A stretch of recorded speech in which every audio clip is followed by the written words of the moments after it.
श्री राधे राधे। भक्तों, गीता जी के 6ठे अध्याय में प्रभु ने कहा है कि जो भक्ति साधना में लगा हुआ साधक है, यदि उसको पूर्णता नहीं प्राप्त हुई, अर्थात मोक्ष नहीं प्राप्त कर सका, भगवत धाम नहीं प्राप्त कर सका, तो वो अगला जन्म एक महान जन्म के रूप में प्राप्त करता है। वो पवित्र धनवानों के घर में जन्म लेता है या वैराग्यवान योगियों के घर में जन्म लेता है। और प्रभु ने कहा ये दोनों ही जन्म बहुत अच्छे होते हैं। ये तद्धि दुर्लभतरम लोके जन्म यदीदृशम।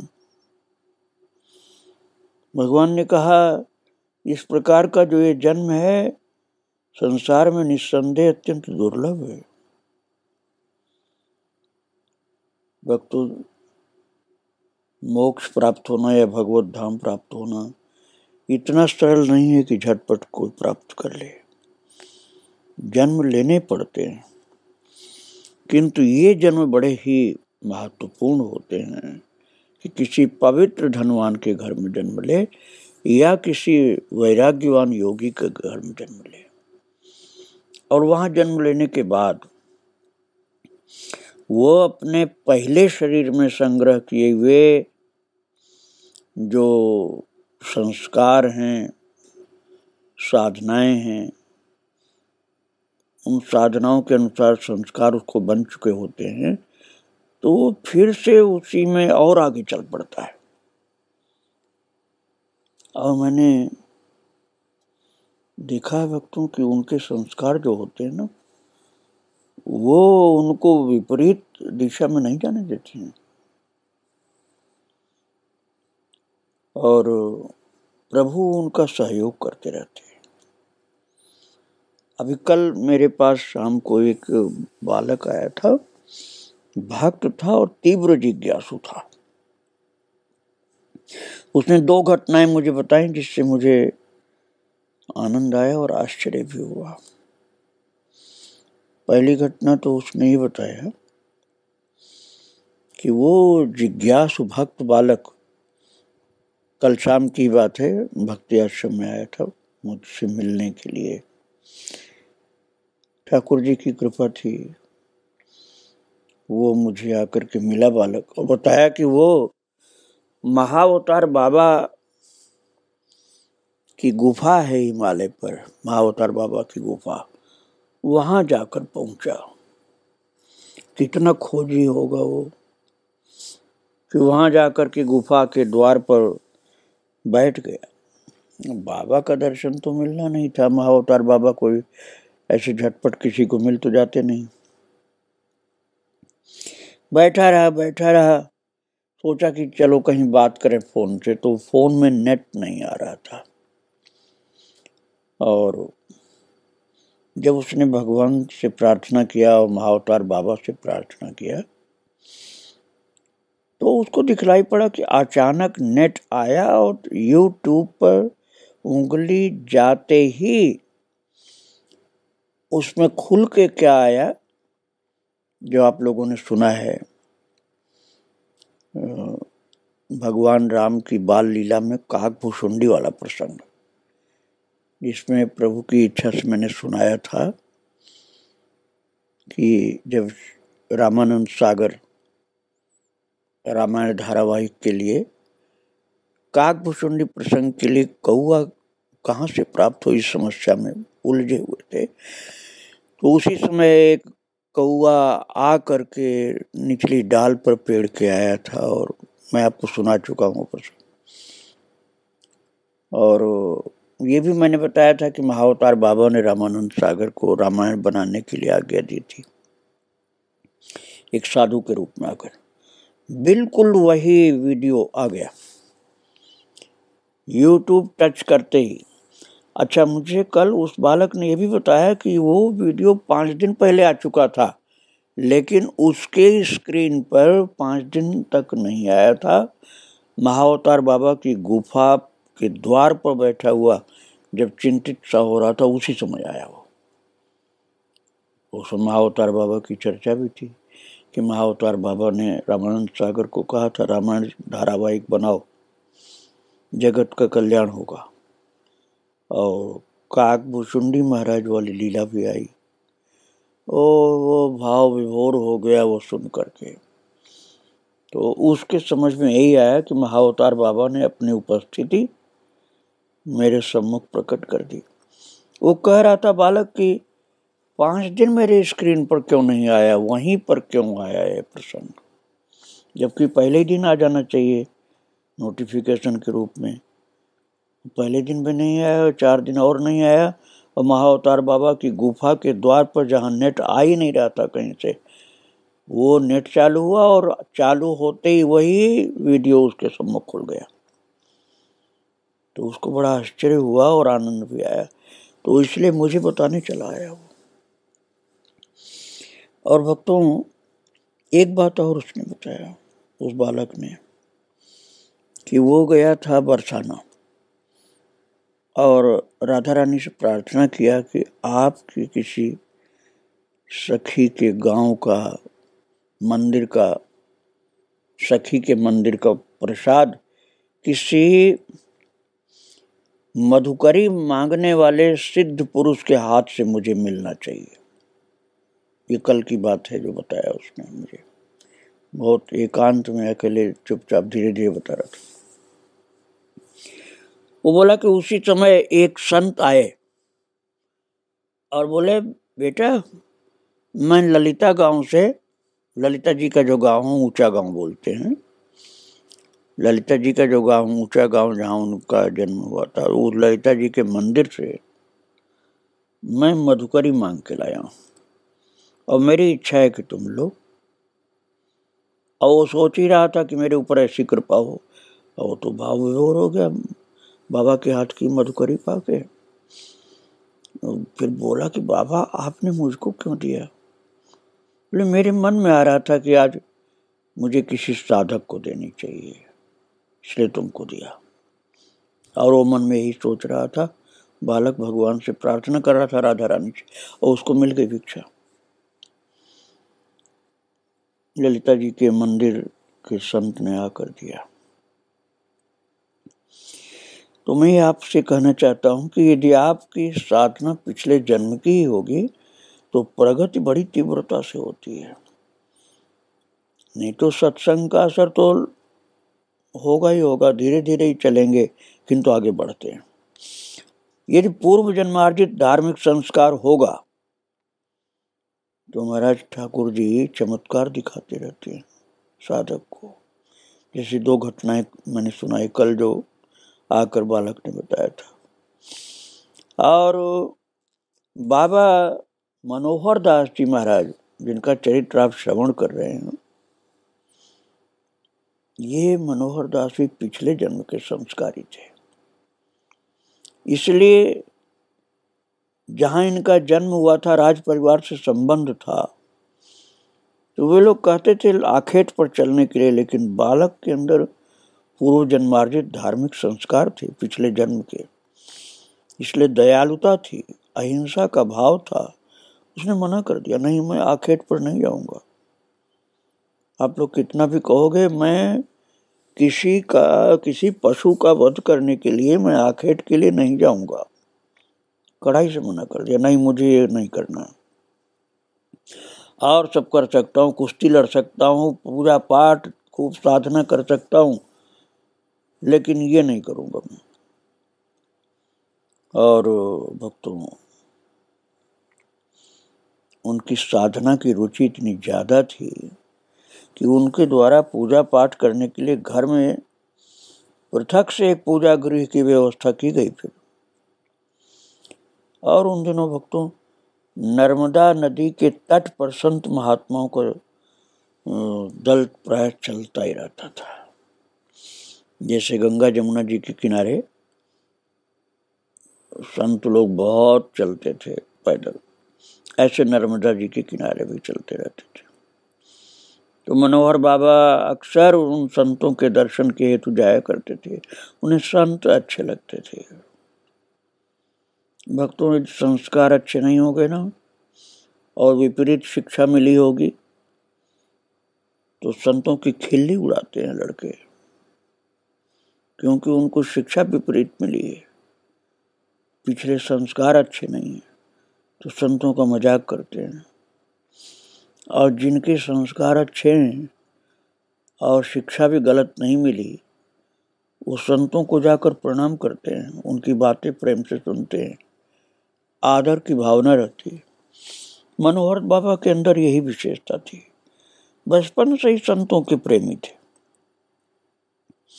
और नर्मदा जी के किनारे शिव मंदिर अधिकतर होते हैं, शिव भक्त संत लोग भी बहुत होते हैं। और भक्तों, जहाँ से नर्मदा मैया का उद्गम हुआ ना, वो जगह मैं दर्शन करने गया था, तो वहां तो मुझे एक संत मिले थे जिनकी कुटिया में शिवलिंग ही शिवलिंग भरे पड़े थे, और एक से एक सुंदर से सुंदर थे। तो शिवलिंग नर्मदा जी में अक्सर मिलते ही मिलते हैं। तो मनोहर बाबा को वहीं नर्मदा जी के किनारे एक महान कोई संत मिले, उन्होंने एक अद्भुत शिवलिंग प्रदान किया मनोहर बाबा को। बचपन में ये लाभ प्राप्त हुआ। और बाबा के घर में एक विशाल विल्व वृक्ष था, तब मनोहर उनका नाम था। बाबा नहीं थे उस समय, ये संत का वेश नहीं धारण किया था, लेकिन फिर भी वो शिव जी की आराधना में लग गए। प्रतिदिन अपने हाथों से बिल्व पत्र तोड़ते और 108 बिल्व पत्रों से शिव जी का पूजन करते थे। वही शिव जी जो उनको एक किसी महान संत ने दिया था, उनका पूजन करते। वो जब लगभग 15-16 वर्ष की आयु के थे मनोहर, तब उन्होंने प्रख्यात योगी रंगनाथ गुरु से महेश्वर में ही हठ योग की षट क्रियाएं सीखी, साथ ही इस विधा में निपुणता हासिल की। और उन्हीं दिनों नर्मदा नदी के तट पर एक सिद्ध संत कुलकर्णी जी महाराज कुटिया बनाकर रहते थे। बाबा उनके दर्शनार्थ प्रतिदिन जाया करते थे। वे भी यदा कदा बाबा के घर भिक्षा लेने के लिए आते थे। उनके मार्गदर्शन में बाबा ने कई गायत्री के पुरस्चरण किए। भक्तों, बालकपन में ये जो कर लेता है गायत्री के पुरस्चरण, उसकी सद्विद्या जागृत हो जाती है, कुविद्या से बच जाता है। और मनोहर बाबा ने कई पुरस्चरण किए, तो साथ ही विद्या प्राप्ति हेतु सारी रात अनेक कठिन अनुष्ठान भी करते थे। 40 दिन तक अनुष्ठान किए। इस पर मां सरस्वती ने प्रसन्न होकर बाबा को स्वप्न में अपने दर्शन देकर अपना निज मंत्र प्रदान कर दिया। साथ ही उन्हें काव्य रचना करने का आदेश दिया था, परंतु बाबा मां सरस्वती द्वारा दिए गए मंत्र को भूल गए। श्री कुलकर्णी जी महाराज मनोहर बाबा से प्राय कहा करते थे कि तुम्हें बहुत शीघ्र वैराग्य की आंधी यहां से उड़ा कर ले जाने वाली है। और बाबा सन 1935 से सन 1945 तक राष्ट्रीय स्वयंसेवक संघ के सक्रिय सदस्य भी रहे। भक्तों, मनोहर दास बाबा जी की आयु जब लगभग 25 वर्ष की थी, तब श्री राम कृपाल जी महाराज नामक एक युवा संत ने मध्य प्रदेश में जोर शोर से संकीर्तन की अलख जगाई हुई थी, उनका संग मिला मनोहर बाबा को। वे न केवल भाव विभोर होकर कीर्तन करते थे, बल्कि उनके नेत्रों से निरंतर अश्रु प्रवाह होते रहते थे, जिससे उनकी आंखें सदैव सोजी सी रहती थी, फूली हुई रहती थी। कभी कभी संकीर्तन कराते कराते श्री कृष्ण लीला अनुभव से मूर्छित हो जाते थे। भक्तों, उन विरक्त संत के भाव भरे संकीर्तन और उनके सानिध्य से 7 दिनों के ही संग ने बाबा को पूर्णतः विरक्त कर दिया और साथ ही उनसे अत्यधिक प्रभावित भी हुए। संभवतः वृंदावन के ठाकुर श्री बांके बिहारी जी महाराज ने इन संत के माध्यम से बाबा को वृंदावन की ओर आकर्षित किया और भक्तों, बाबा में वैराग्य की अग्नि दिन प्रतिदिन अधिक तीव्रता से प्रज्वलित होने लगी। उन्हें अपने घर में रहना कष्टदायक लगने लगा। ये बात उसी के समझ में आएगी ना जिसको वैराग्य कभी तीव्र हुआ हो। नहीं तो अपना तर्क व्यक्ति रखता है कि घर में क्या परेशानी है। भक्तों, बाबा मनोहर दास जो अब वैराग्य की आंधी से प्रभावित थे, वो अपने सामने परोसे गए नाना प्रकार के व्यंजनों को एक साथ मिला करके उनके गिने चुने निवाले ही मतलब थोड़े से कौर ही खाते थे, थोड़े से ग्रास खाते थे। निरंतर एकांतवास में रहते थे, न किसी से मिलना जुलना, न कोई बातचीत। इससे बाबा की माँ अत्यधिक व्यथित हो गई और उनके पिता इनका विवाह करके गृहस्थी के बंधन में जकड़ने का प्रयास करने लगे, क्योंकि संसार बंधन में विवाह करके गृहस्थी के बंधन में डाल देने में परिवार के जन समझते हैं कि अब ये बालक भागेगा नहीं, इसलिए ऐसा करने लगे। परंतु बाबा इसके लिए बिल्कुल भी तैयार नहीं थे। उनमें शीघ्र वृंदावन आने की छटपटाहट बढ़ने लगी और उनका दुख दर्द उनकी माँ से देखा नहीं जाता था। अतः उन्होंने अपने हृदय पर जैसे पत्थर रख करके अपने बेटे को वृंदावन आने की आज्ञा प्रदान कर दी और ये कहा कि जब तक माँ जीवित रहेगी बेटा, वर्ष में एक बार मुझसे मिलने के लिए आ जाया करना, मैं तेरी माँ हूं ये भूलना नहीं। तो उन्होंने स्वीकार कर लिया इस बात को। साथ ही उन्होंने बाबा के वृंदावन आते समय उनके हाथ की एक उंगली में सोने की एक अंगूठी पहना दी। भक्तों, माँ को तो बेटे की चिंता रहती ही है, तो माँ को लगा कि रुपया पैसा तो ये नहीं ले रहा है, न रखेगा, लेकिन ये अंगूठी कभी जरूरत पर काम आ सकती है। अब बाबा ने अपनी माँ का मन रखने के लिए अंगूठी पहन ली। उन्होंने सोचा यदि मैं नहीं पहनूंगा तो माँ को बहुत भारी दुख हो जाएगा, इसलिए पहन लिया। उनके बड़े भाई सख्याहरि जी ने उन्हें मार्ग व्यय आदि दे करके उनके मित्र श्री उमाकांत दवे के साथ बस में बैठा दिया। परंतु बाबा ने अगले मुकाम धामनोद पहुंचकर घर से लाई गई सारी वस्तुएं अपने एक परिचित व्यक्ति के द्वारा घर पर वापस भिजवा दी। साथ ही पूर्णतः भगवती योगक्षेम पर निर्भर होकर सन 1945 के श्रावण मास में अपने चिर संगी की खोज में श्री वृंदावन धाम आ पहुंचे। भक्तों, विरह की जो आंधी उस समय चलती है उसमें ठाकुर जी बहुत सहयोग करते हैं, कृपा करते हैं। इसलिए साधक को मार्गदर्शन अपने आप प्रभु प्राप्त कराते रहते हैं। और वृंदावन आकर के मनोहर बाबा ने महसूस किया कि अब उन्हें नवजीवन प्राप्त हुआ है।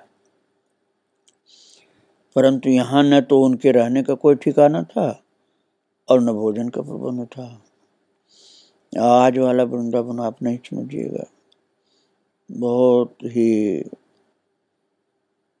हिम्मती लोग ही यहाँ रह पाते थे, क्योंकि यहाँ व्यवस्थाएं आज की तरह से नहीं थी। बाबा सर्वप्रथम वृंदावन के गोपीनाथ बाजार स्थित एक धर्मशाला में रहे। जागीरदार घराने से संबद्ध होने के कारण उन्हें भिक्षा मांगने का अभ्यास नहीं था। प्रकृति अलग अलग होती भक्तों, जिसकी प्रकृति में भिक्षा नहीं मांगना है उसके लिए बड़ा कठिन काम होता है।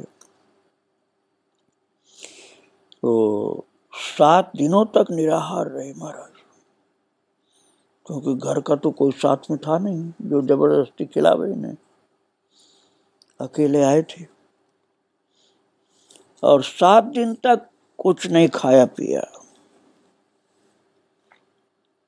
और उनकी माता ने रास्ते के लिए जो खाद्य सामग्री साथ रख दी थी, उसी का प्रतिदिन एक टुकड़ा खाकर जमुना जल पी लेते थे। बाद में वो वंशी भट्ट के सामने ग्वालियर वाली छोटी कुंज में रहने लगे। वहाँ के मंदिर के पुजारी श्री बाल गोविंद जी महाराज जी को ठाकुर भोग में से कुछ भिक्षा दे देते थे। उसके बाद वो जगन्नाथ घाट पर एक कुटिया में रहने लगे। उन्हें वृंदावन में उच्च कोट के किसी ऐसे विलक्षण रसिक सिद्ध संत की खोज थी जो उनका जीवन आश्रय बन सके। और भक्तों, उन्हीं दिनों वृंदावन के गोविंद बाग में बाबा के गृह नगर के परिचित ब्राह्मण श्री मोती राम जी रहा करते थे। उन्होंने बाबा को अपने यहाँ रह रहे रस सिद्ध संत अनंत श्री विभूषित श्री बाल कृष्णदास जी महाराज से मिलाना चाहा, परंतु श्री महाराज जी ने बाबा से मिलने में कोई विशेष रुचि नहीं दिखाई, क्योंकि वह अत्यंत गुप्त ही रहना चाहते थे। बाबा जब बार बार सत्संग हेतु उनके पास जाने लगे, तब वो इनके पैरों की आहट सुनते ही अपने निवास की ऊपर की मंजिल में जाकर छिप जाते थे। इससे बाबा को अत्यधिक कष्ट हुआ, मनोहर बाबा को कष्ट हुआ।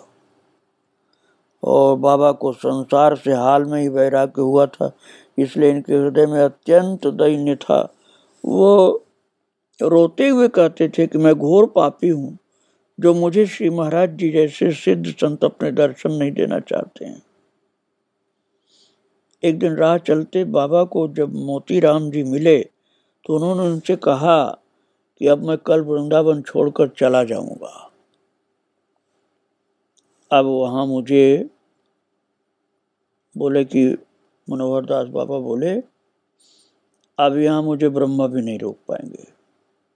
मोतीराम जी ने जब ये बात महाराज जी को बताई, तो उनसे बोले, मनोहर जी को शाम को मेरे पास ले आना।